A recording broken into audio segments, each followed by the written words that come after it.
Hi there.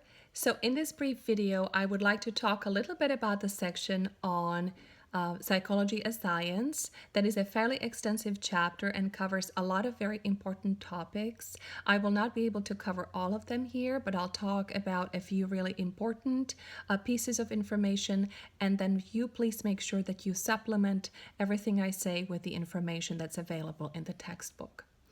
So when we are looking at psychology as a perspective, as a field, we want to be first thinking about the distinction between theory and science. In the previous video, I mentioned to you something about a few important theorists in the field of psychology. And just because someone is a theorist doesn't mean that we can trust what they say, because those theories are not necessarily rooted in science. Sometimes they are, but sometimes they're not.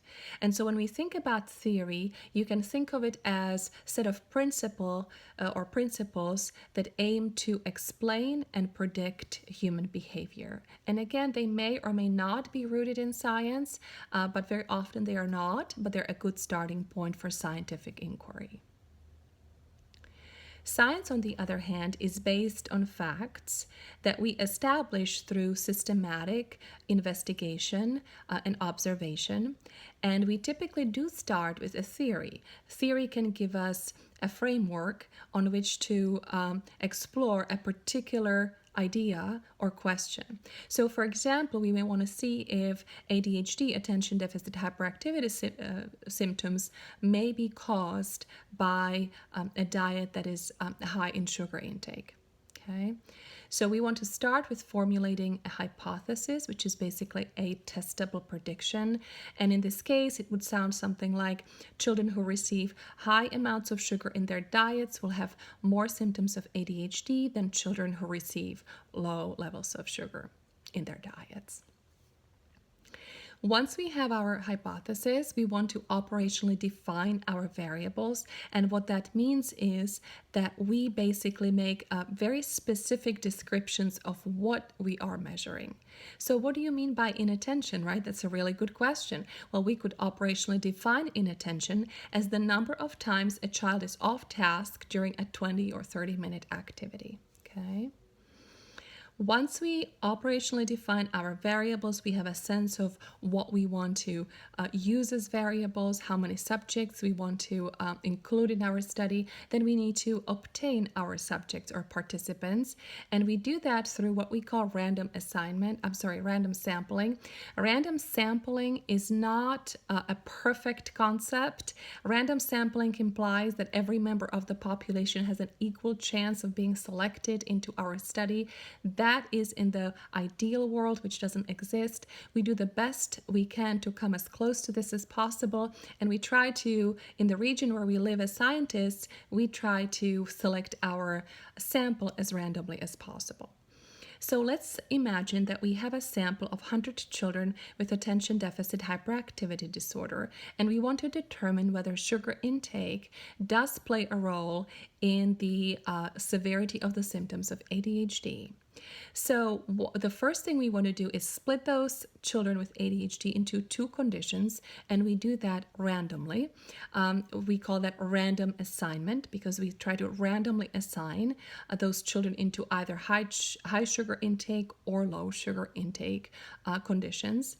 And we pretty much want to do that randomly so that we can ensure that those two groups of children are not different to begin with from each other, okay? We don't want too many girls to be in one group and too many boys to be in the other groups, or we want to make sure there is not a difference in severity level of ADHD symptoms. We don't want to have a situation where Group A has children who are predominantly highly hyperactive and inattentive, and Group B has children who are predominantly on the low end of the severity spectrum. Because once we have our results and conclusions, we don't want anyone or even us to say, you know, we may have gotten these results not because of the sugar manipulation, but because these groups were kind of different to begin with, and maybe this particular difference contributed to our findings. So in some sense, we're trying to ensure that our groups are as similar as possible through random assignment. we collect our data, we write it all up, we have our results, our conclusions, and then, the public, the population that is really interested in these findings look at them, and they have sort of their own judgment to use as to whether or not they can trust these findings. So the quality of the study is always a factor. But a second thing that's very important to consider is what we call replication. Has this particular study finding been replicated in other studies, or is it only one or one of two such findings? Why is this important?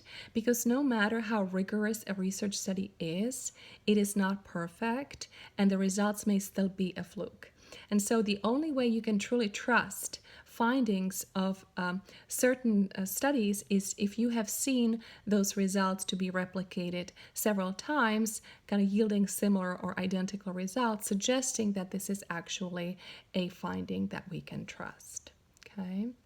So I'm going to pause on this note. Again, please go to your textbook, review the material there, and again, make sure that you complete any potential assignment that's associated with this video.